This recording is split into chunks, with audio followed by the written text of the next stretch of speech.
ආයුෂ බොහෝ වේවා.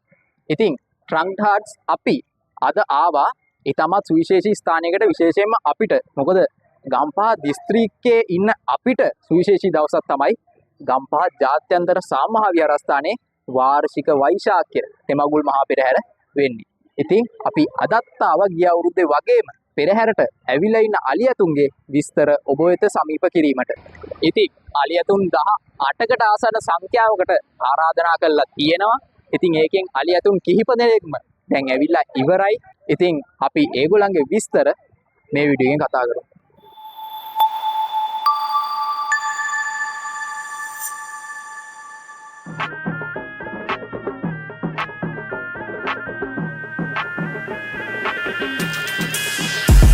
ජාත්‍යන්තර සාමහා විහාරස්ථානයේ 60 වන වෛශාඛ්‍ය පෙරහර මංගල ගැන අපිට කතා කරද්දී එහි සම්බන්ධිත අලියතුන් ගැන කතා කරද්දී අපිට කතා නොකළම බැරි එක්කෙනෙක් තමයි අපේ මේ දකුණු පැත්තේ ඉන්න පුලස්ති. ඉතින් මේ පුලස්තිව ජාත්‍යන්තර සාමහා විහාරස්ථානයට හම්බෙන්නේ හිටපු ජනාධිපතිනි චන්ද්‍රිකා කුමාරතුංග මහත්මියගේ තිලිනයක් විදියට එවකට හිටපු අපේ නායක ස්වාමින් වහන්සේට. වර්තමානයේ එහි භාරකාරීත්වය දරන්නේ අපේ වත්මන් නායක ස්වාමින් වහන්සේ වන පූජ්‍ය තලංගල්ලේ සෝමසිරි නාහිමිපාණන් වහන්සේ. ඉතින් ඒක තමයි අපේ පුලස්තිගේ විස්තරය. අපි බලමු අනිත් අලි ගැනත් කතා කරලා. දැන් අපේ පිටිපස්සේ ඉන්නේ ශ්‍රී දළදා මාලිගාවේ ඇත්පන්තියට අයත් ඊටමත් පරිණත ඇතෙක්. ඒ වගේම ශරීර ප්‍රමාණය උනොත් පොඩ්ඩක් කුඩා ඇතෙක්. මෙයාගේ නම කිව්වොත් මෙයාගේ නම තායි රාජා. මෙයාව තායිලන්තයෙන් ලංකාවට ලැබිච්ච අගනා තිලිනයක්. ඉතින් මෙයාව තිලිනයක් වශයෙන් ලංකාවේ ශ්‍රී දළදා මාලිගාවට පූජා වෙන්නේ හිටපු දියවඩන නිලමේ නිරංජන් විජේරත්න මහත්මයා සමදූරයේ සිටින විට. ශ්‍රී ලංකාවේ ප්‍රසිද්ධියේ අවසාන වතාවට අලි වෙන්දේසියක් වෙනවා. ඒ අලි වෙන්දේසිය ප්‍රසිද්ධියේ අලියතුන් දෙදෙනෙක් වෙන්දේසි වෙනවා. ඒ දෙන්නගේ එක්කෙනෙක් තමයි අපි මේ පිටිපස්සෙන් ඉන්න ගජබා කියන හස්තියා. මෙයාගේ වර්තමාන භාරකාරීත්වය තියෙන්නේ යක්කල මොරැන්වත්ත දේවාලයේ රංජිත් විජේසිංහ මහත්මයාට. ඉතින් මෙයා වර්තමානයේ බොහොම ආදරෙන් රැක බලා ගන්න අපේ රත්නායක මාමා. ඒ වගේම අපිට ගජබා දුන්නන් බුල ලංකාවේ ඉන්න විශාලම හස්තියෙක් විදිහට ඒ වගේම අලංකාර පණුදලි වලකටත් එම හස්තියා උරුමකම් කියන. හරි. අපි දැන් ඉන්නේ ඊටමත් විශේෂී අලියෙක් ගාව. මොකද මෙයා අපේ හමුදාවේ ලංකාවේ යුද්ධ හමුදාවේ නිලයක් දරපු අලියෙක්. ඊට පස්සේ කොතලාවල සංකපිට්ටි විහාරයට හිමල් වීරවංශ මහත්මයා තමයි පූජා කරලා තියෙන්නේ. ඉතින් මේ හස්තියාව බොහොමත් ආදරෙන් රැක බලා ගන්න අපේ ඉසුරු අයියත් එක්ක අපි හිතුවා පොඩ්ඩක් කතා කරන්න. ඉතින් ඉසුරු අයිය අපි කියමුකෝ අපේ අලියගේ භාරකාරීත්වය දරන හාමුදුරුවෝ. අපේ නාරද ස්වාමීන් වහන්සේට තමයි අයිතිය තියෙන්නේ. දැන් රාහුල හාමුදුරුවෝ තමයි වැඩ බලා ගන්න. ඔව්. එතකොට දැන් අයියා දැන් අපි දකින්න ගොඩක් කල්ලි දැන් මේ වීරත් එක්ක ඉන්නවා.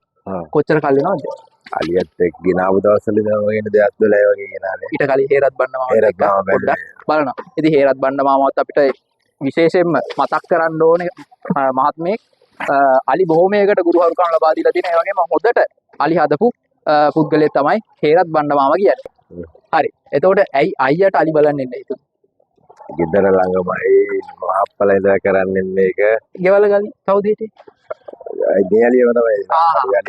එතකොට අයියත් කඩුවෙලම පදිංචි. ආහා. එතකොට අපි දැක්කා මෑතකදී විවාහ ගිවිසෙම අරන් තිබ්බ කොහොමද ඒ විස්තර? හොඳයි. දැන් පවුලයි අලියයි බැලන්ස් කරන්න කොහොමද කියලා මම ප්‍රශ්නයක් අහුවා. දෙකම බැලන්ස් කරගන්නවා. ගෙවල් ළඟ දෙකම බැලන්ස් කරගෙන ගෙවල් ළඟ ඉන්න ඒක ලොකු ප්‍රශ්නයක් වෙන්නේ නැහැ.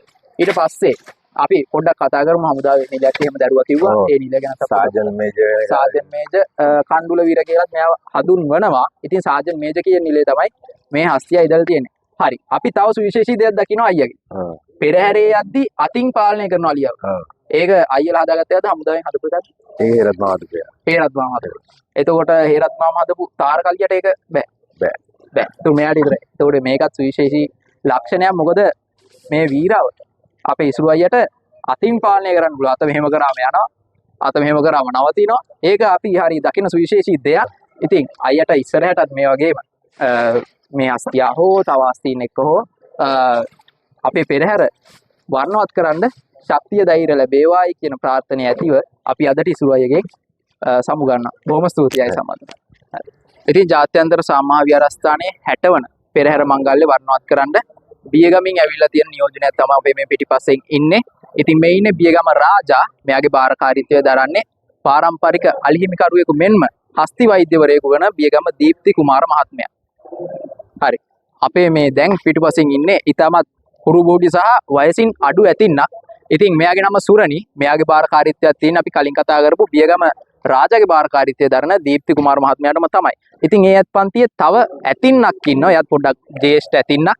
ඒ වගේම ලංකාවේ උසම ඇතින්නක් කිව්වත් නිවැරදි. ඒ ඉන්නේ බියගම රාණි. ඉතින් අද පෙරහැරට ඇවිල්ලා ඉන්නේ බියගම ඇත්පන්තියෙන් අලි දෙන්නයි. එක්කෙනෙක් රාජා සහ අනිත් එක්කෙනා මේ අපේ පිටිපස්සේ ඉන්න සුරණි.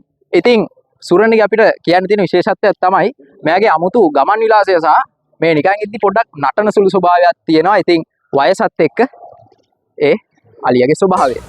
හරි. දැන් මගේ පිටිපස්සේ ඉන්නේ ඊටමත් තරුණ වයසේ තරුණත් කියන්නේ අපි පොඩි කියමුකෝ. පොඩි ඇතින්නක්. ඊටමත් ලාබල වයසේ පසු වෙන ඇතින්නක්. මෙයා නමින් කිව්වොත් පාරමී බාරකාරීත්වය දරන්නේ මැදවඩ සමන්ත විජේමාන්න මහත්මයා. ඉතින් පාරම්පරිකවම අලි ඇතුන් හිමි පරපුරක් විදියට අපිට විජේමාන්න පරම්පරාව හඳුන්වන්න පුළුවන්. ඒ වගේම මෙයාගේ ඇත්පන්තියේ තවත් හස්තීන් කීප දෙනෙක් ඉන්නවා. මෑතකදී තව දෙන්නෙක් එකතු වුණා. ගංගාරාමේ අලියා සහ ඇතින්න. හිටපු ඇත්පන්තිය ගැන කිව්වොත් එක්කෙනෙක් මේ පාරමී ඊට පස්සේ ජටිල කියන හස්තිය. ඊට පස්සේ මෑතකදී අපි එකතුනේ ගංගාරාම විහාරස්ථානයේ බාරේ සිටින ගංගා ඇතින්න සහ අභීත අලියා. ඉතින් ගංගා ඇතින්නත් අපේ පිටිපස්සෙන් ඉන්නවා. ඉතින් අපිට ඉස්සරහට එයා ගැන විස්තර කතා කරන්න පුළුවන්. ඉතින් මේ ඉන්නේ ගංගා.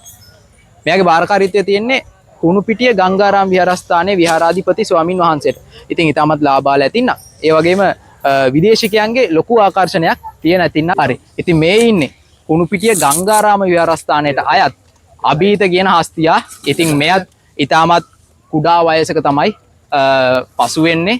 ඉතින් අපි කලින් කිව්ව සමන්ත විජේමාන්න මහත්මයාගේ මැදගොඩ නිවසේ තමයි අභීත කියන හස්තියත් මේ දවස්වල ඉන්නේ. ඉතින් අපි හස්තියාව බලාගන්න අපේ ලකී අයියා ඊටමත් ආදරයෙන් මේ දවස් ටිකේම බලාගන්න. දැන් වසර කීයක් වගේ වෙනවද? 10. වසර 10ක් පුරාවට අභීතව බලාගන්නේ අපේ ලකී අයියා. ඉතින් අලියාගේ සුවිශේෂී විස්තරයක් කිව්වොත් අපේ මේ අභීතව ගංගාරාමයට පූජා වෙන්නේ ශ්‍රී ලංකා පොලිසිය. ශ්‍රී ලංකා පොලිසියට සේවය කරපු හස්තියෙක් තමයි එතකොට මේ අභීත කියන්නේ. අභීතගේ විස්තරය ඕක තමයි. අපි අනිත් අලිගාවටත් ගිහිල්ලා පොඩ්ඩක් විස්තර කතා කරමු. ඉතින් මේ ඉන්නේ හැදල අරුණ හස්තියා. ඉතින් අපිත් එක්ක ඉන්නවා මේ හස්තියා බලාගන්න අයියා. ඉතින් අයියාගේ නම කියමු. මගේ නම රොෂාන් දයාරත්න. හරි. රොෂාන් අයියා. දැන් කොච්චර කාලෙද අලි බලනවද?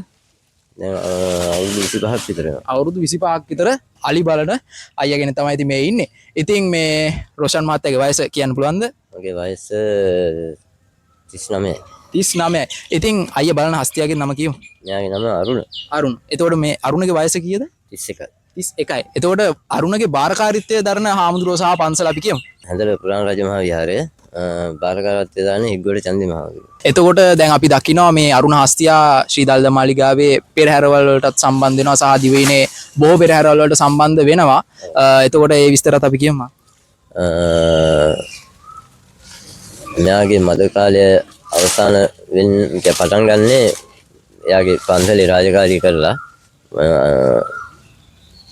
ඊට මද කාලෙන් පස්සේ ලංකාවේ තියෙන සියලුම පෙරහැරවල වලට ආරාධනා ලැබෙන සියලුම පෙරහැරවල වලට එයා සහභාගී වෙනවා. එතකොට අපි දැක්කා හැදලා අරුණ හස්තියා දින කිහිපයකට කලින් තමයි වාර්ෂික මද සමය ඉවර කරේ. එතකොට මද සමය ගැන තමයි මතක් කරමු.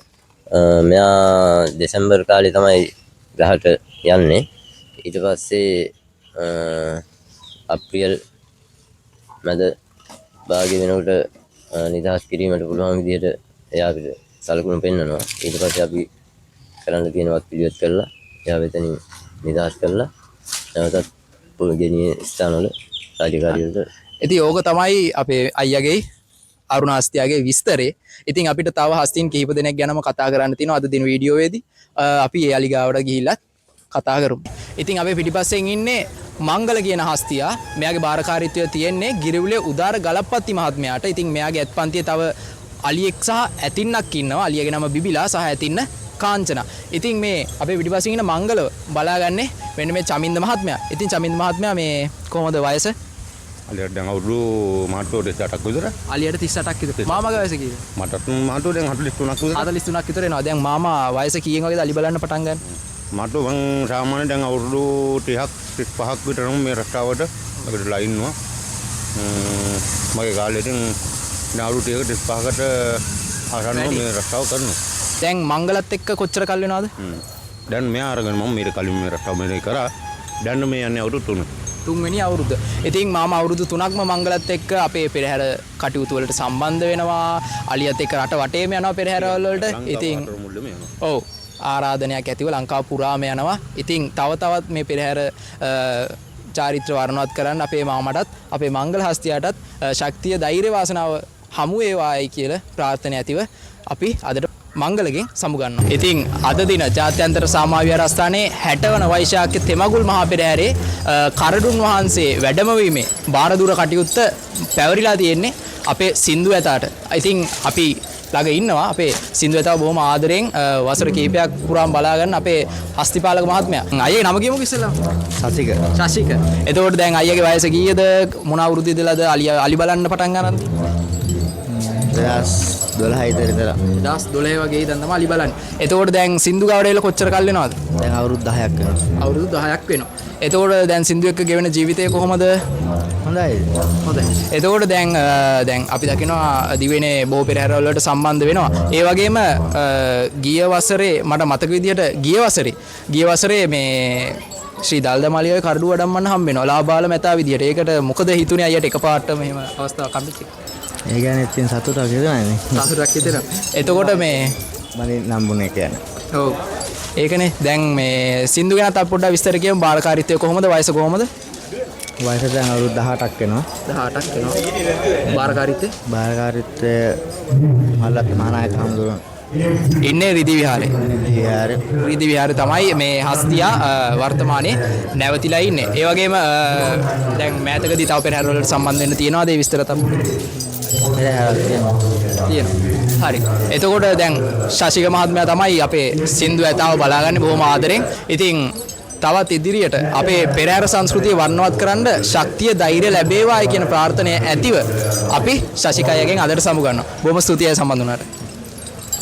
ජාත්‍යන්තර සාමා විහාරස්ථානයේ ප්‍රධාන බස්නායක නිලමේ ධූරයේ තැන්පත් අපේ සමන් ඒසිරි කුමාර මහත්මයාත් එක්ක තමයි අපි දැන් සම්බන්ධ වෙලා ඉන්නේ. ඉතින් සමන් මාමි මේ වගේ ධූරයක් දැරීම ඉතාමත් අපහසු කාර්යයක් වගේම ගොඩක් භාරදුර කාර්යයක්. අපි කලින් කියමු මාම කොහොමද මේ පන්සලත් එක්ක සම්බන්ධ වෙන්නේ? පොඩි කාලේ දහම් පාසල් ආවේ මේ පන්සලට අවුරුදු 10 ඉඳලා මට අපේ හැටි 1975 වර්ෂයේ වවුදු කොඩියක් කරන් පෙරහැර ගමන් කළා.